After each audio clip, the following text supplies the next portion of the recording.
క్రీస్తునందు ప్రియ దేవుని బిడ్డలందరికీ యేసుక్రీస్తు వారి అతి శ్రేష్టమైన నామంలో వందనములు తెలియచేసుకుంటున్నాను. నేటి దిన ధ్యానాంశము యేసు నీళ్ల మీద నడుచుట, పేతురును నడిపించుట. మత్తయి సువార్త 14వ అధ్యాయము 22 నుండి 33 వచనములు. యేసు జనసమూహములను పంపివేయునంతలో శిష్యులు దోణి ఎక్కి తనకంటే ముందుగా అద్దరికి వెళ్ళవలెనని వారిని బలవంతము చేసెను. యేసు జనసమూహములను పంపివేసి ప్రార్థన చేయుటకు ఏకాంతముగా కొండ ఎక్కిపోయెను. శిష్యులు ఎక్కిన దోణి ధరికి దూరముగా నుండగా ఆ దోణి అలల వలన కొట్టబడెను. రాత్రి 4వ జామున యేసు సముద్రము మీద నడుచుచు వారి యొద్దకు వచ్చుచుండగా శిష్యులు ఆయన సముద్రము మీద నడుచుట చూచి తొందరపడి భూతమని చెప్పుకొని భయము చేత కేకలు వేసినప్పుడు, ప్రభువు నేనే, భయపడకుడి అని చెప్పెను.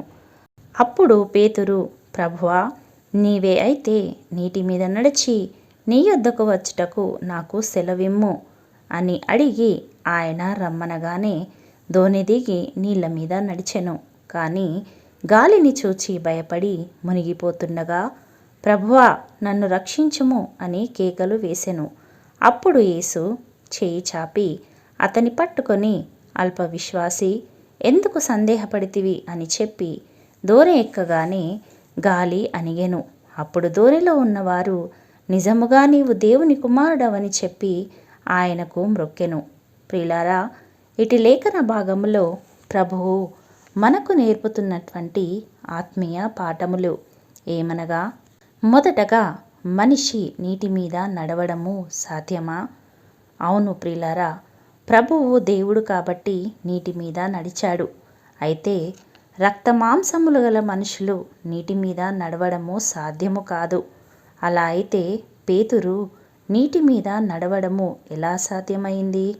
ప్రియులారా, అది ప్రభువు వలననే సాధ్యము. ఆయన మనంతట మనము చెయ్యలేని పనులను సైతము మన చేత చేయించగలరు.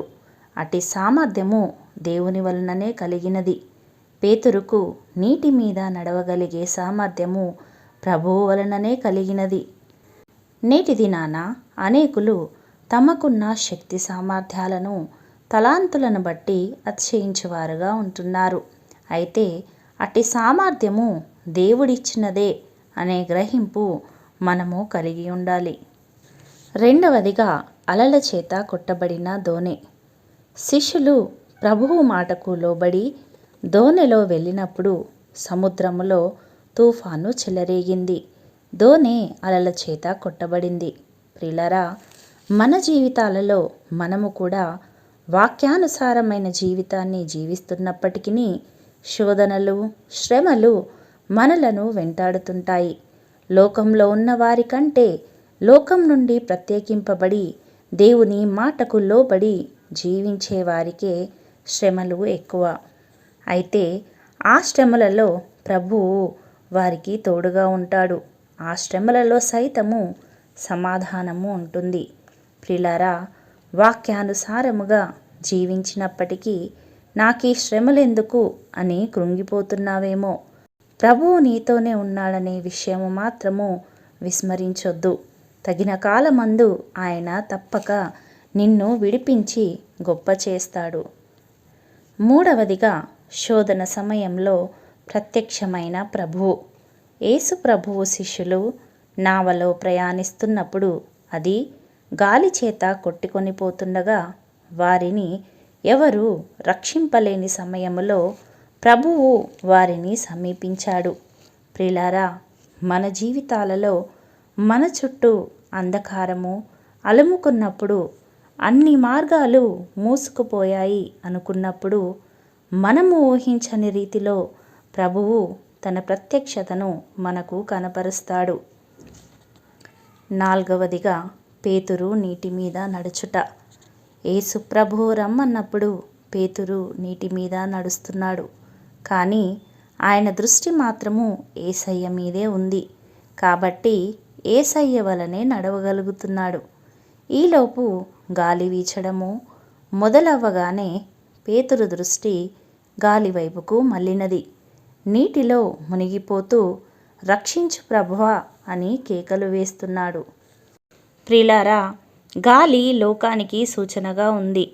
నీ దృష్టి ప్రభువు వైపునకు నిలిపి నడవగలిగితే నీ చుట్టూ ఉన్న లోకము నిన్ను ఏమీ చేయలేదు.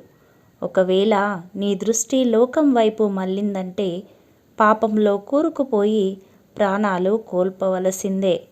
ఒకవేళ ఇప్పటికే పాపంలో మునిగిపోతూ ఉంటే ప్రభువా నన్ను రక్షించు అని నేడే ప్రార్థించు. ఆయన తప్పక రక్షిస్తాడు. మునిగిపోతున్న పేతురును ప్రభువు తన చెయ్యి చాపి లేవనెత్తారు. ధోనిలో ప్రవేశించగానే గాలి అణిగిపోయింది.